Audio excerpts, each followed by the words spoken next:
So, in episode 132 of Confidence Coaching with Heidi Bejaminsen, I talk with you about a sneaky and sabotaging mental exercise that we do by putting other people on pedestals. And this is more than just admiring them or respecting them, because hopefully we all have a lot of people in our lives that we admire, respect, and they have certain qualities that we want to be like them. This is what we do with a lot of celebrities, that they're really good at one thing. So then we project that they should be good at everything. And we get super disappointed when we find out that they have flaws and that they're not perfect.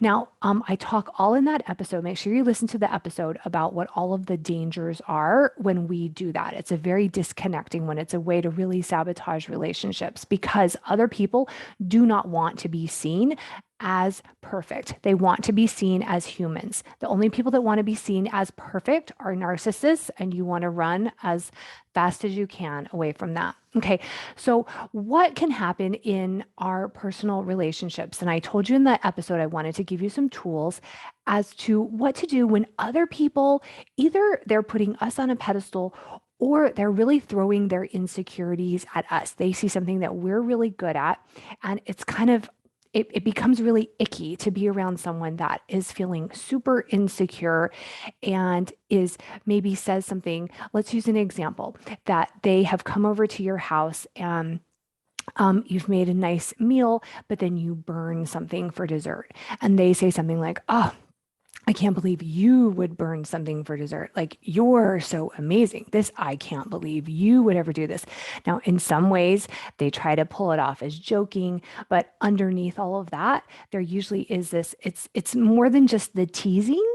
It's this like, oh, I think you should be perfect. So I'm going to magnify this one flaw or this one mistake you've made. But it's really because I feel bad about myself and I need you to now, I want you to either feel bad about yourself or I want you to tell me all the ways that you have all these other flaws because I need to feel better about myself, right?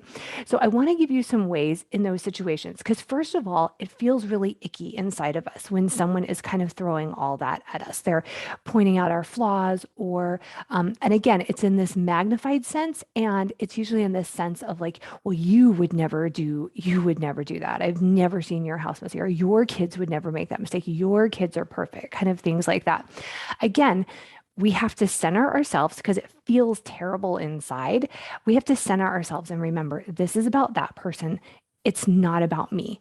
Their insecurities are talking. Now, who do I want to be? How do I want to respond? So here are a few ways. Try on these and see which one maybe works in those situations. But I understand it feels really icky inside. You do want to disconnect from that person. It's not a person who you necessarily like want to sit and be able to connect with because they're not seeing you and accepting you as a full human. Okay. So one of the things you can say is, okay, oh, I'm so sorry. I will always disappoint you if you think I'm perfect. Kind of like we're kind of pointing out right away, there's always going to be disappointment. You can even say, I'm always going to disappoint you. And I was hoping that, disappointment wouldn't be part of our relationship, kind of something like that. You can kind of joke about it. You can say, I'm human, just like you and I want to only have human friends.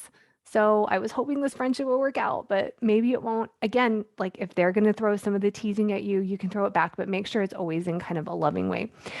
Another thing you can do is say, I'd list my flaws, but I'm sure you're secure enough to not compare yourself to me, like kind of something like that. Because again, what they don't realize is that is this bid of like, oh, tell me what's going wrong for you so that I can feel better about myself. Again, kind of a signal, hey, this might not be kind of a healthy friendship that I want to be in.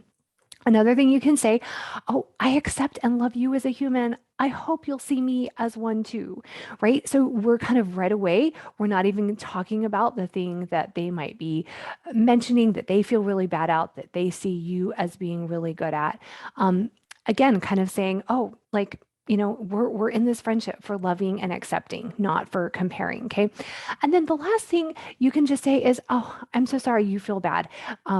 I talk about in the podcast how one time I went to someone's house and she was frantically trying to keep clean up. And she was like, oh, Heidi, I've never seen your house messy, right? Which means she's not that close of a friend to me because she hasn't seen my house. Maybe I don't even feel comfortable in those situations with her. And it doesn't even matter.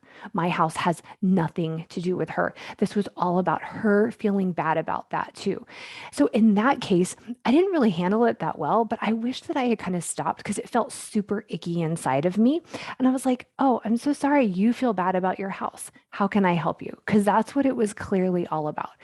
Or if somebody says, your kids are perfect, they would never do that.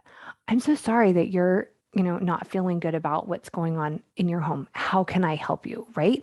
So again, we're kind of deflecting it back to what the real issue is. Make sure you listen to the full episode. You can listen to it here on YouTube. Make sure you hit subscribe to get all of the videos for each of the episodes. And make sure you're following me on social media on Facebook and Instagram. Thanks.